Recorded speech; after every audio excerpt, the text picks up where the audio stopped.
ঈদের ছুটিতে ব্যাংকের শাখা বন্ধ থাকলেও গ্রাহকরা এটিএম বুথ থেকে টাকা তুলতে পারছেন অনায়াসে। তবে নেটওয়ার্ক সমস্যা সহ কিছু ব্যাংকের আন্তঃলেনদেনের জটিলতায় পড়তে হয়েছে অনেককে। গ্রাহকরা বলছেন সমস্যাগুলো বিচ্ছিন্ন ঘটনা নয়, অন্যান্য সময়ের মতোই স্বাভাবিক। জাহিদুল ইসলামের প্রতিবেদন। বাসা থেকে নিজ ব্যাংকের এটিএম বুথ কিছুটা দূরে হওয়ায় দেলোয়ার হোসেন আসেন অন্য আরেকটি ব্যাংকের বুথে। পরপর দুইবার চেষ্টা করেও অন্য ব্যাংকের বুথ থেকে টাকা তুলতে পারেননি। দুইবার ট্রাই করলাম, কিন্তু আমি কাঙ্ক্ষিত সার্ভিসটা পেলাম না। তা কাজেই এটা তো আমাদের জন্য একটা হয়রানি। যদি অন্যান্য সময় পাই, তবে ঈদের সময় কেন পাবো না? আবার গোবিন্দকুণ্ড যে ব্যাংকের গ্রাহক, সেই ব্যাংকের বুথ থেকেই টাকা তুলতে পারেননি নেটওয়ার্ক জটিলতায়। সম্ভবত মেশিন নেটওয়ার্ক প্রবলেম থাকার কারণে সার্ভিস ইজ নট অ্যাভেলেবল দেখাচ্ছে।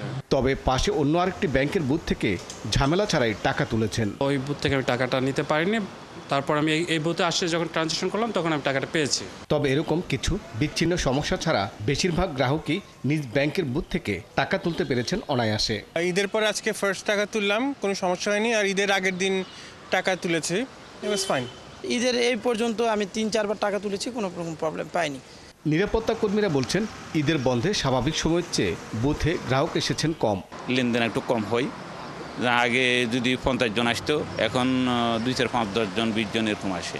বাংলাদেশ ব্যাংকের নির্দেশনা মেনে ঈদের বন্ধে বুথে আন্তঃলেনদেন সুবিধা নিশ্চিত করেছে ব্যাংকগুলো। রাখা হয়েছে পর্যাপ্ত টাকা। জাহিদুল ইসলাম, ৭১, ঢাকা।